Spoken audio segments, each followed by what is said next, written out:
You're welcome to Dima Tutorials.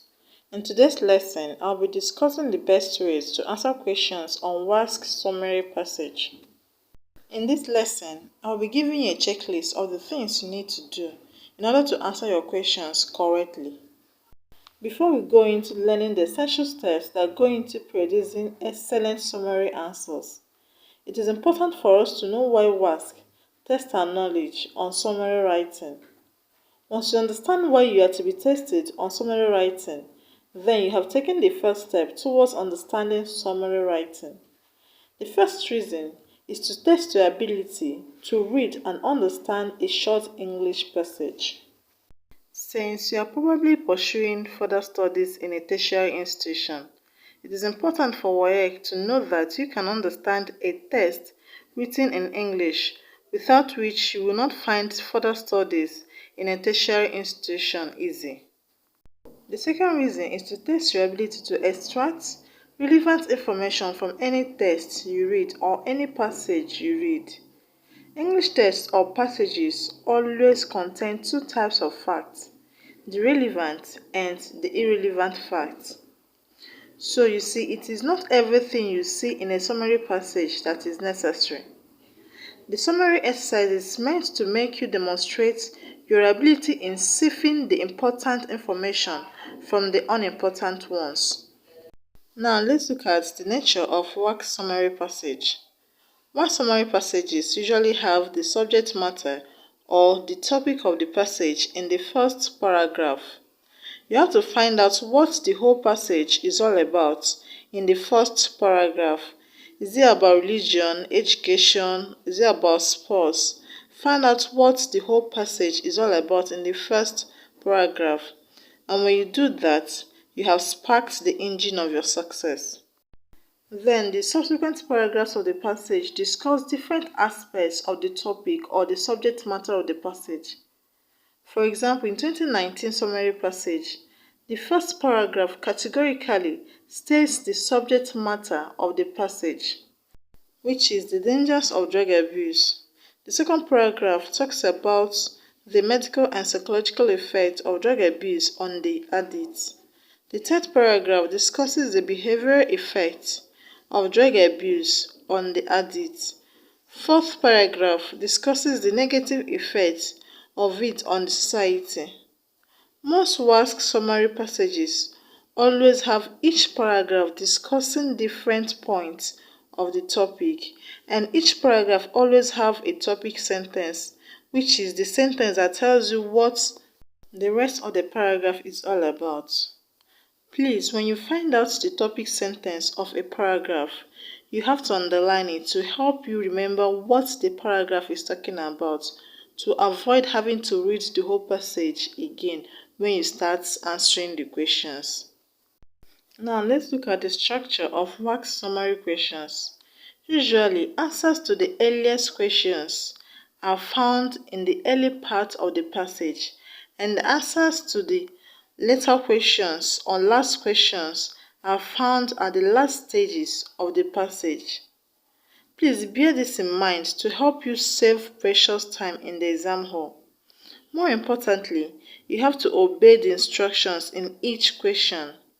For example, in 2019, the first question was, in 3 sentences, 1 for each, state 3 categories of people that are affected by drug abuse and what they suffer. This question requires you to answer in 3 sentences, not 2 or 4, but 3. So please make sure you provide the required number of sentences and make sure that each sentence provides the required information. Now let's have a checklist of the things you need to do in order to answer your questions correctly. The first thing you should do when you get to the summary section is to read the questions first. Read the questions first before reading the passage. This approach will help you to have a fair idea about the subject matter of the passage, even before you start to read it. It also gives you clues on the important areas of the passage you need to focus on for easy location of answers, and the areas you may have to ignore since they do not have anything to do with the questions you have already read. This approach will help to save a lot of time since you will focus only on the relevant areas.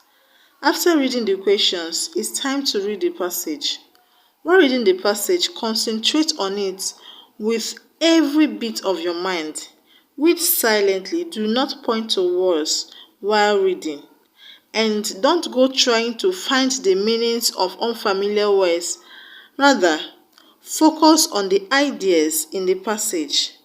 For example, if you have this sentence in 2019 summary passage, drug addicts may display psychotic behaviors, mood swings, and may be predisposed to irascible decision-making, and probably you do not know the meaning of psychotic or irascible.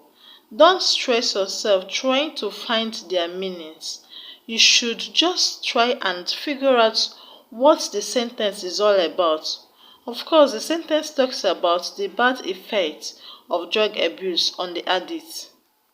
Like I earlier said, while reading the passage, take note of the topic sentence of each paragraph. You can underline the topic sentence to help you easily locate the paragraph with the answer when you start answering the questions. Now, when you want to start answering the questions, make sure you understand the actual demands of each question before you begin to answer it. If a question requires you to state benefits, make sure you state the benefits. Benefits relates to advantages and gains. So get your answer from the paragraph that talks about benefits or advantages or gains. Our example question of 2019 WASSCE asks us to state the categories of people affected by drug abuse. Here, what to look out for are the paragraphs that mention the people affected by drug abuse. Now, let's look at important features of a great summary answer. The first one is accurate number of sentences. I've mentioned this earlier. It's very important. Write the exact number of sentences you have been asked to write. 2 means 2, 3 means 3, and 4 means 4. Secondly, avoid direct lifting from the passage. Avoid direct lifting from the passage. Make sure you don't lift your answers word to word or verbatim from the passage, because if you do, you will be awarded 0 for your answer. Summary questions require you to answer with your own words. You should paraphrase the answer in the passage.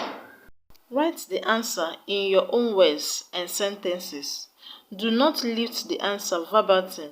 For example, in answering the question of 3 categories of people affected by drug abuse and what they suffer, instead of lifting the sentence where you have the answer, you can just paraphrase by saying, the family members of drug addicts suffer abuse, stigmatization, and financial loss.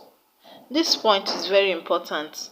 Do not lift your answers, but write the answers in your own words. And make sure the answers you are writing are the same with the one in the passage. Not because you are asked to write in your own words, you then give points that are not found in the passage. All your answers must be from the passage, please. Also, make sure your answers are as short or as brief as possible. Cut off details and examples in answering summary questions. Cut off unnecessary adjectives and adverbs to help make your sentence brief and straight to the point. Make sure you do not change the meaning of the original text. Keep the meaning intact. Furthermore, observe all grammatical rules. The tense of your answer should be the same as the tense of the question. If the question is in the past tense, then your answer should be in the past tense also. But if the question is in the present tense, your answers should also be in the present tense. Avoid spelling errors. After answering the questions, Visit your answers again to dictate wrong spellings and grammatical errors. Make sure you write complete sentences. Begin each sentence with a capital letter and end with a full stop. Use appropriate nouns, pronouns like it, they, he, she, etc. Or short noun phrase. An example of a short noun phrase is the people, the group, etc. and immediately follow the noun, pronoun or noun phrase with a verb. E.g., the people affected. You see, I immediately followed the noun phrase, the people, with a verb, affected. As much as possible, avoid starting your summary sentences in the examination with the following: to, because, so that, in order to, and ing words like giving, making, seeing, lacking, abusing. For example, when answering the example question of this lesson, don't say abusing of drugs make families of addicts to suffer abuse, stigmatization, and financial loss. Rather, say it like this: the abuse of drugs make the addict families to suffer abuse, stigmatization, and financial loss. The first sentence is wrong because I started it with a word that ends in ing. And the second sentence is right because I started it with a noun phrase, the abuse. Lastly, make sure you use the same labeling in the question. If the questions are labeled A, B, or C, do not label them 1, 2, and 3, but use the same labeling method used by the examiner. So that is it about how to answer questions on summary passages. I hope you understood everything that I've taught you in this lesson. I hope you understood all the rules and tips that I gave you in this lesson. If not, please watch the video again, this time more attentively. Or you can relate your questions to me in the comment section. And if you haven't subscribed to the channel yet, please click on the subscribe button to get you notified whenever I upload a new video on this channel, and also to promote this video on YouTube. Please click on the subscribe button. And if I've already subscribed, please click on the like button. It also helps to promote this video on YouTube. Thank you for watching. See you next week in another video.